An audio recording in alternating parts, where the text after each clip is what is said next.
Okay, well, hello everyone. Welcome back. Welcome to our channel Learners Pro by Reshma. Right, ఇవాల్టి మన session లో major schemes కొన్ని ఉన్నాయి. ఆ మేజర్ స్కీమ్స్ గురించి మనం డిస్కస్ చేద్దాం. వాట్ ఎగ్జాక్ట్లీ దే ఆర్, ఏ మినిస్ట్రీ దాన్ని ఇంప్లిమెంట్ చేస్తుంది, ఎప్పుడు స్టార్ట్ అయ్యింది, దాని ప్రాధాన్యత ఏంటి, దాని మెయిన్ మోటో ఏంటి, ఇవి డిస్కస్ చేద్దాం ఇవాల్టి సెషన్ లో. సి ద ఫస్ట్ వన్, ప్రధానమంత్రి జన్ధన్ యోజన.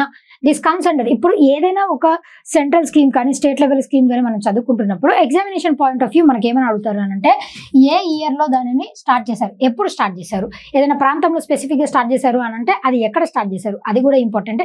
ఇప్పుడు మనకి say for example girl child గురించి బేటీ బచావ్ బేటీ పడావ్ దానిని ఇంప్లిమెంట్ చేశారు, పానిపట్ట అన్నటువంటి అక్కడ స్టార్ట్ చేశారు. అది అట్లా ఏదైనా ప్రాంతానికి స్పెసిఫిక్ గా ఉంది అని అంటే దాన్ని గుర్తుపెట్టుకోవాలి. లేదు అనంటే లైట్ ఇయర్, ఏ ఇయర్ లో దాన్ని స్టార్ట్ చేశారు, ఏ మినిస్ట్రీ వాళ్ళు దానిని లాంచ్ చేశారు, ఇది చాలా ఇంపార్టెంట్. దాని మెయిన్ పర్పస్ వచ్చేసి ఏంటి, అదే విధంగా దీని అచీవ్మెంట్స్ వచ్చేసి ఏమేమి ఉన్నాయి, ఇవి ఇంతవరకు చదువుకుంటే ఒక స్కీమ్ గురించి మనకి ఓవరాల్ అట్ అ గ్లాన్స్ మన దగ్గర అవగాహన ఉన్నట్టే.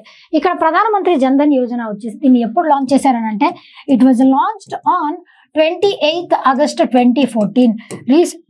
రీసెంట్ గా ఒక డికేడ్ కంప్లీట్ అయిపోయింది. 10 సంవత్సరాలు కంప్లీట్ అయిపోయినటువంటి స్కీమ్స్ ఏవైతే ఉంటాయో వాటిని గుర్తుపెట్టుకోండి. ప్రధానమంత్రి జన్ధన్ యోజన దీన్ని ఇంప్లిమెంట్ చేసేటువంటి మినిస్ట్రీ ఏంటి అని అంటే that is ministry of finance. ప్రధానమంత్రి జన్ధన్ యోజన ఒకసారి 2015 లో దీని గురించి యూపీఎస్సీ ప్రిలిమినరీ ఎగ్జామినేషన్ లో క్వశ్చన్ అడిగారు. ఏమని అనంటే, ద సెంట్రల్ థీమ్ లేదా సెంట్రల్ ఎయిమ్ ఆఫ్ ప్రధానమంత్రి Jan Dhan Yojana is dash. Central theme వచ్చేసి ఏంటి అని అంటే ఫినాన్షియల్ ఇంక్లూజన్. ఫినాన్షియల్ ఇంక్లూజన్ అంటే తెలుసు కదండి, బ్యాంకింగ్ ఎగ్జామ్స్ కి ప్రిపేర్ అయ్యే వాళ్ళకైతే చాలా క్లియర్ గా అర్థమై ఉంటుంది. ఫినాన్షియల్ ఇంక్లూజన్ అంటే ఎవరైతే రిమోట్ ఏరియాస్ లో ఉంటారో, village area is different, remote area is different. Remote ఏరియాలో ఉండేటువంటి ప్రజలకి కూడా financial services, banking services, financial services అందచేయడమే ఫినాన్షియల్ ఇంక్లూజన్. పేరులోనే ఉంది ఫినాన్షియల్ ఇంక్లూజన్ అంటే ఫినాన్షియల్ సర్వీసెస్ అన్ని వాళ్ళకి ఇంక్లూడ్ చేయాలి. That is financial inclusion. Remote లెవెల్లో, remotest part of the countries అక్కడ ఉన్నటువంటి వాళ్ళకి కూడా బ్యాంకింగ్ సర్వీసెస్, ఫినాన్షియల్ సర్వీసెస్ అందించడమే ఫినాన్షియల్ ఇంక్లూజన్ యొక్క ముఖ్య ఉద్దేశం. అయితే దీని ద్వారా zero savings account, zero balance savings accounts ని లాంచ్ చేశారనమాట, స్టార్ట్ చేశారు. అంటే ఇప్పుడు ఇది వరకు అయితే మనము ఎస్బీఐలో అకౌంట్ ఓపెన్ చేయాలంటే మినిమం 500, 2000, 1000 ఇట్లా మెయింటైన్ చేయాల్సి వచ్చేది. ఖచ్చితంగా అంత అమౌంట్ మన అకౌంట్ ఎప్పుడు కూడా ఉండాలి, లేదు అని అంటే మనకి పెనాల్టీ పడుతూ ఉంటుంది. కానీ ఇక్కడ ఈ జన్ధన్ యోజన ద్వారా ఎటువంటి మినిమం అమౌంట్ మెయింటైన్ చేయక్కర్లేదు. That is zero balance savings account. Start చేసినటువంటి ఒక వారం కాలంలోనే విత్ ఇన్ 1 week ఇది 18 crores, more than 18 crores savings accounts ని ఓపెన్ చేసి Guinness book of world records లో చోటుని సాధించుకుంది. This is also another major point. ఇది మాత్రమే కాదు, దీని అడ్వాంటేజెస్ వచ్చేసి ఏముంటాయనంటే దీని ద్వారా రూపే కార్డ్ ని కూడా అందజేస్తారు, రూపే డెబిట్ కార్డ్ ని అందజేస్తారు. ఈ రూపే డెబిట్ కార్డ్ ద్వారా ఎవరికైతే ఈ ఫెసిలిటీ ఉంటుందో వాళ్ళు సే ఫర్ ఎగ్జాంపుల్ యాక్సిడెంట్ ఏమన్నా అయిందనుకోండి, యాక్సిడెంటల్ ఇన్సూరెన్స్ ఇది వరకు ₹1,00,000 ఉండేది, దాన్ని ఇప్పుడు 2 లక్షలకి పెంచారు యాక్సిడెంటల్ ఇన్సూరెన్స్ ని. అండ్ దీని ద్వారా ఓడీ ఫెసిలిటీ కూడా ఉంది, ఓపెన్ డ్రాఫ్ట్ ఫెసిలిటీ. ఎంతండి ఓపెన్ డ్రాఫ్ట్ ఫెసిలిటీ అని అంటే 10,000. ఓడీ ఫెసిలిటీ అంటే తెలుసు కదండి, ఇప్పుడు మన అకౌంట్ లో అన్ని డబ్బులు లేకపోయినప్పటికీ కూడా మనం విత్డ్రా చేసుకోవచ్చు బ్యాంకుకి వెళ్ళి, దానినే ఓవర్ డ్రాఫ్ట్ ఫెసిలిటీ అని అంటారు. ఇక్కడ ఆ ఓడీ ఫెసిలిటీ ఎంత ఉంటుంది అని అంటే 10,000 వరకు మనం దానిలో నుంచి మన అకౌంట్ లో డబ్బులు లేకపోయినా ఓడీ ద్వారా మనం విత్డ్రా చేసుకోవచ్చు. This is all about Jan Dhan Yojana, ప్రధానమంత్రి జన్ధన్ యోజన. ఇది వచ్చేసి comes under ministry of finance. దీని మెయిన్ మోటో ఫినాన్షియల్ ఇంక్లూజన్. ఇవన్నీ కూడా దీంట్లో ఉన్నటువంటి ఇంపార్టెంట్ ఫ్యాక్ట్స్ అన్నమాట. అండ్ ఇది Guinness book of world records లో కూడా చోటును సాధించుకుంది. మేజర్ గా ఫినాన్షియల్ ఇంక్లూజన్ గుర్తుపెట్టుకోండి, మినిస్ట్రీ గుర్తుపెట్టుకోండి, ఎప్పుడు లాంచ్ చేసే గుర్తుపెట్టుకోండి. 10 years కంప్లీట్ అయిపోయింది కాబట్టి this is very very important. OD facility ఎంత అండి అని అంటే 10,000 రూపే డెబిట్ కార్డు, దాని ద్వారా యాక్సిడెంటల్ ఇన్సూరెన్స్ 2 లక్షల్ని అందజేస్తారు. ఇవన్నీ facts regarding this one. Next one, ప్రధానమంత్రి ముద్రా యోజన. ముద్రా ఫుల్ ఫామ్ గుర్తుపెట్టుకోండి. ముద్రా ఫుల్ ఫామ్ చాలా important, micro units development and refinance agency.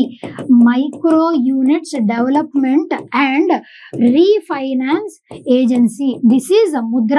దీన్ని ఇంప్లిమెంట్ చేసేటువంటి మినిస్ట్రీ కూడా మినిస్ట్రీ ఆఫ్ ఫైనాన్స్ వాళ్ళే దీనిని ఇంప్లిమెంట్ చేస్తారు. కాకపోతే ఈ ముద్ర అన్నటువంటి దీని ద్వారా లోన్స్ ని అందజేస్తారు. దీంట్లో 4 డిఫరెంట్ కేటగిరీస్ ఉంటాయి. ఫస్ట్ అసలు దీనిని ఎప్పుడు లాంచ్ చేశారు అని అంటే it was launched on 8th April 2015.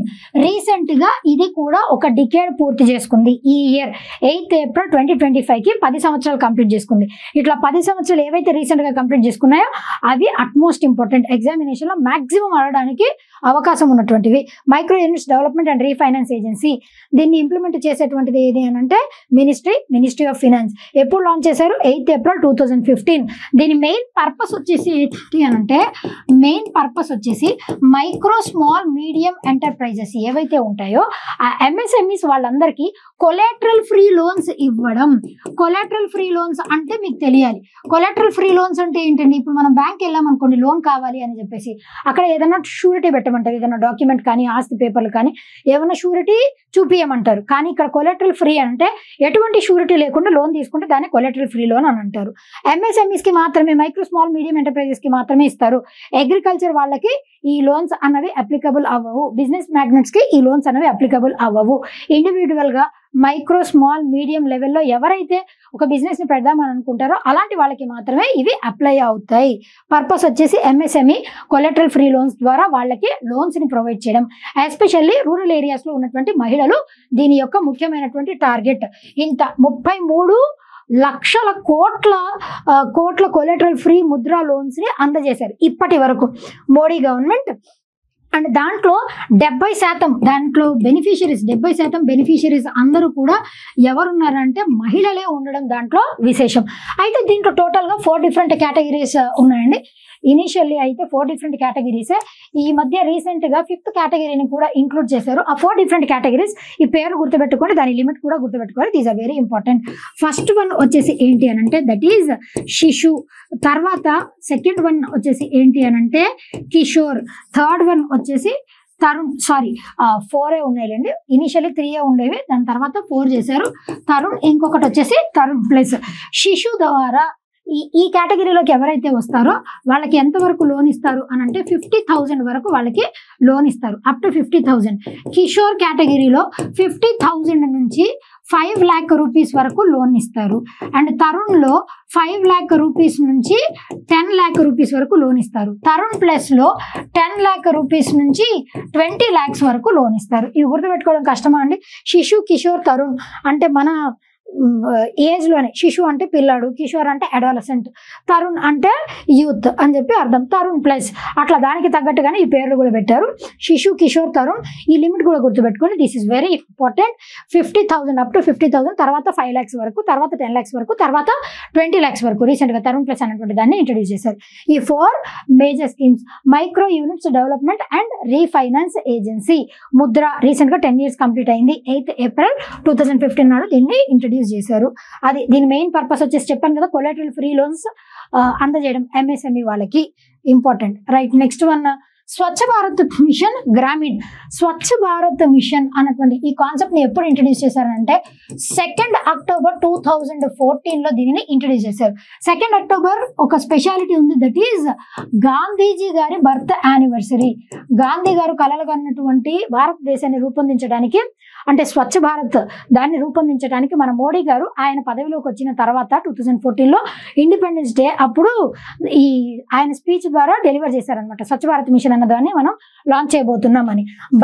With in span of 5 years 2019 వరకు ఈ స్వచ్ఛ భారత్ మిషన్ ద్వారా వీళ్ళు అనుకున్నటువంటి పర్పస్ వచ్చేసి ఏంటి? First open defecation free. Open defecation free అంటే ఆరు బయట షిట్ కి వెళ్ళడం, అది ఆపేసేయాలి. టాయిలెట్స్ ని ప్రతి ఇంటికి టాయిలెట్స్ ని కట్టించాలి. అది ఓడిఎఫ్ ఫెసిలిటీ అచీవ్ అవ్వాలి అని అంటే 2019 వరకు టార్గెట్ ని సెట్ చేసుకున్నారు. దానిని తర్వాత స్వచ్ఛ భారత్ మిషన్ అర్బన్ దానికి కూడా ఇంప్లిమెంట్ చేశారు. స్వచ్ఛ భారత్ మిషన్ అర్బన్ ఏరియాస్ లో ఏ మినిస్ట్రీ ఇంప్లిమెంట్ చేస్తుంది? రూరల్ ఏరియాస్ లో. స్వచ్ఛ భారత్ మిషన్ గ్రామీణ్ లో వచ్చేసి ఏది ఇంప్లిమెంట్ చేస్తుందండి అని అంటే మినిస్ట్రీ ఆఫ్ జల్ శక్తి వాళ్ళు దీనిని ఈ స్కీమ్ ని ఇంప్లిమెంట్ చేస్తారు. స్వచ్ఛ భారత్ మిషన్ అర్బన్ వచ్చేసి ఇక్కడ ministry of housing and urban affairs వాళ్ళు దీనిని ఇంప్లిమెంట్ చేస్తారు. ఈ 2 మినిస్ట్రీస్ ఇంపార్టెంట్. 2014 అక్టోబర్ 2 ఇది కూడా సేమ్ 10 years ఆల్రెడీ కంప్లీట్ అయిపోయింది. 11th year సక్సెస్ఫుల్ గా రన్ అవుతుంది. స్వచ్ఛ భారత్ మిషన్ అర్బన్ లో వచ్చేసి ODF స్వచ్ఛ భారత్ గ్రామీణ వచ్చేసి ODF అని అచీవ్ అవ్వడం. స్వచ్ఛ భారత్ మిషన్ అర్బన్ వచ్చేసి ఇక్కడ కాన్సెప్ట్ వచ్చేసి ఏంటి అని అంటే గార్బేజ్ ఫ్రీ సిటీస్ ని అంటే డంపింగ్ ఎక్కడ పడితే అక్కడ చేయకుండా గార్బేజ్ ఫ్రీ కల్పించాలి. అదేవిధంగా గ్రే వాటర్ బ్లాక్ వాటర్ అని చెప్పేసి 2 రకాలు ఉంటాయి. Grey water black water. Grey water అంటే మనము బట్టలకి బాసాలు కడడానికి ఇవి వాడతాం కదా, ఆ వాటర్ అంతా కూడా మరలా రీయూజ్ చేయొచ్చు, రీసైకిల్ చేసి వాడుకోవడం, that is grey water. Black water అంటే ఫీకల్ మ్యాటర్ ఉన్నటువంటిది, దానిని సపరేట్ చేయడం. ఇట్లా దాన్ని సపరేట్ చేసి వాటన్నిటిని రీసైకిల్ చేసి రీయూజ్ చేసుకోవడం, అది main concept. Swachh Bharat mission లో ఇంకోటి కూడా అచీవ్ చేద్దాం అనుకున్నారు, that is water sanitation and health. దీన్ని అచీవ్ చేయడం మెయిన్ మోటోగా కూడా స్వచ్ఛ భారత్ మిషన్ ని రూపొందించుకున్నారు.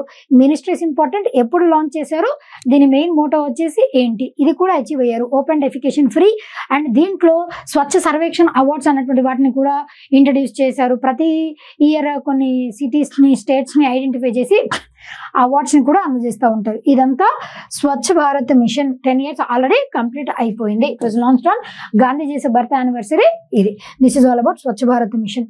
Right, next last today Jal Jeevan mission అన్నటువంటి దానిని జల్ జీవన్ మిషన్ ని ఎప్పుడు లాంచ్ చేశారంటే it was launched in the year 2019 లో లాంచ్ చేసినటువంటి ఇది 2024 వరకు.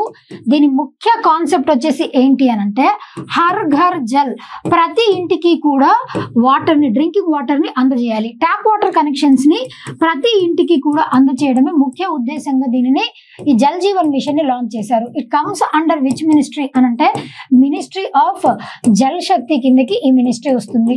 అండ్ దీనిని అచీవ్ చేసినటువంటి ఈ 100% ట్యాప్ వాటర్ కనెక్షన్స్ ని అచీవ్ చేసిన మొట్టమొదటి స్టేట్ ఏదండి అని అంటే మన భారతదేశంలో గోవా. అట్లా చాలా స్టేట్స్ తర్వాత ఇంప్లిమెంట్ చేసేయాలండి 100% tap water connection. Especially rural areas లో ఉన్నటువంటి ఇళ్లకి 100% ట్యాప్ వాటర్ కనెక్షన్ ని అందజేయడం ముఖ్యమైనటువంటి లక్ష్యంగా దీన్ని ఇంట్రడ్యూస్ చేశారు. అయితే ఇది ఎగ్జామినేషన్ లో ఇది ఎన్నవ సస్టైనబుల్ డెవలప్మెంట్ గోల్ కిందకు వస్తుంది అని అంటే ఇట్ కమ్స్ అండర్ 6. అదేవిధంగా Swachh Bharat mission comes under which sustainable development goal, ఇది కూడా సస్టైనబుల్ డెవలప్మెంట్ గోల్ 6 కాకపోతే 6.2 ఈ కేటగిరీ కిందకు వస్తుంది. ఇట్లా సస్టైనబుల్ డెవలప్మెంట్ గోల్ ఏదైనా లింక్ అయి ఉందా అలా కూడా చూసుకొని చదువుకుంటే మీకు ఫెచ్చింగ్ గా ఉంటుంది. ఎగ్జామినేషన్ లో ఆల్రెడీ ఇట్లాంటి తరహా క్వశ్చన్స్ అడుగుతున్నారు కాబట్టి దిస్ ఇస్ వెరీ ఇంపార్టెంట్. ఎలా గుర్తుపెట్టుకోవాలి సస్టైనబుల్ డెవలప్మెంట్ గోల్స్ ని, మనం ఆల్రెడీ దానికోసం సపరేట్ వీడియో కూడా చేసాము. కావాలి అని అంటే అది కూడా మీరు క్లియర్ గా చూడొచ్చు. Har Ghar Jal Jeevan mission. Even Andhra Pradesh state government కూడా ఇట్లా ప్రతి ఇంటికి కుళాయి నీటిని అందజేయాలని చెప్పి సూపర్ 6 స్కీమ్స్ లో వన్ ఆఫ్ ద స్కీమ్స్ గా ఆంధ్రప్రదేశ్ స్టేట్ గవర్నమెంట్ కూడా లాంచ్ చేసింది. నేషనల్ లెవెల్లో కూడా స్కీమ్ ఉంది. ఇది సెంట్రల్ స్కీమ్ అని చెప్పేసి అని అంటాం, సెంట్రల్లీ స్పాన్సర్డ్ స్కీమ్. ఆ రెండింటికి తేడా ఉంది. సెంట్రల్ స్కీమ్ అంటే కంప్లీట్ గా సెంటరే దానికి అయ్యేటువంటి ఖర్చునంతా భరిస్తుంది. సెంట్రల్లీ స్పాన్సర్డ్ అంటే ఇప్పుడు స్టేట్ కి సెంటర్ కి 50-50 స్టేట్ షేర్ 50 ఉంటుంది, సెంటర్ షేర్ 50 ఉంటుంది. అలా కాకుండా యూటీస్ అనుకోండి కంప్లీట్ గా 100% సెంటరే పెట్టుకుంటుంది. ఎందుకంటే they come under the direct rule of centre కాబట్టి. దాంతోపాటు ఇప్పుడు హిమాలయాస్ కానీ నార్త్ ఈస్టర్న్ స్టేట్స్ కానీ అయితే అలాంటి వాటికి సెంటర్ 90% ఫండ్స్ రిలీజ్ చేస్తుంది. అలా షేర్ అన్నది వేరీ అవుతుంది ఎప్పుడు సెంట్రల్లీ స్పాన్సర్డ్ స్కీమ్ అయినప్పుడు. సెంట్రల్ స్కీమ్ అయితే కంప్లీట్ గా it come under centre only. అప్పుడు ఈ రేషియో అనేది మనం గుర్తుపెట్టుకోవాల్సిన పని లేదు. ఇది జల్ జీవన్ మిషన్. ఇవన్నీ ఇంపార్టెంట్ థింగ్స్. రైట్, ఇక్కడ మేజర్ స్కీమ్స్ నేను కవర్ చేశాను. ఇంకా ఈ స్కీమ్స్ పాటు నచ్చింది, ఇంకా ఫర్దర్ గా కూడా మనకి చాలా స్కీమ్స్ ఉన్నాయి కదండి. బేటీ బచావ్ బేటీ పడావ్ స్కీమ్, అదేవిధంగా వయో వందన యోజన, ఇట్లాంటి స్కీమ్స్. ఇంకా రీసెంట్ గా 10 సంవత్సరాలు కంప్లీట్ చేసుకున్నటువంటి జన్ సురక్ష యోజన, దాంట్లో టోటల్ 3 స్కీమ్స్ ఉన్నాయి. ఆ 3 స్కీమ్స్ గురించి కూడా నేను సపరేట్ గా ఎక్స్ప్లెయిన్ చేశాను. అవన్నీ మరలా రివైజ్ చేసుకోవాలి అని అంటే ఒకసారి అవి చూడండి. ఇంకా ఫర్దర్ గా మీకు ఏమైనా ఇట్లానే కావాలి అని అంటే you can comment in our comment session. ఇది మాత్రమే కాదు, ఇంకా ఇట్లాంటి వేరే టాపిక్స్ ఏమన్నా కావాలి అన్నా కూడా మేడం మాకు ఈ టాపిక్ చెప్పండి కావాలి అనేసి అంటే మీ కమెంట్ని బేస్ చేసుకొని నేను ఆ టాపిక్ గురించి ఎక్స్ప్లెయిన్ చేయడానికి ట్రై చేస్తాను. అంటిల్ దెన్ ఎవరైనా ఫాలో అవ్వకపోతే do join our channel learners pro by Reshma and మన టెలిగ్రామ్ ఛానల్ని కూడా జాయిన్ అవ్వచ్చు. Until then thank you.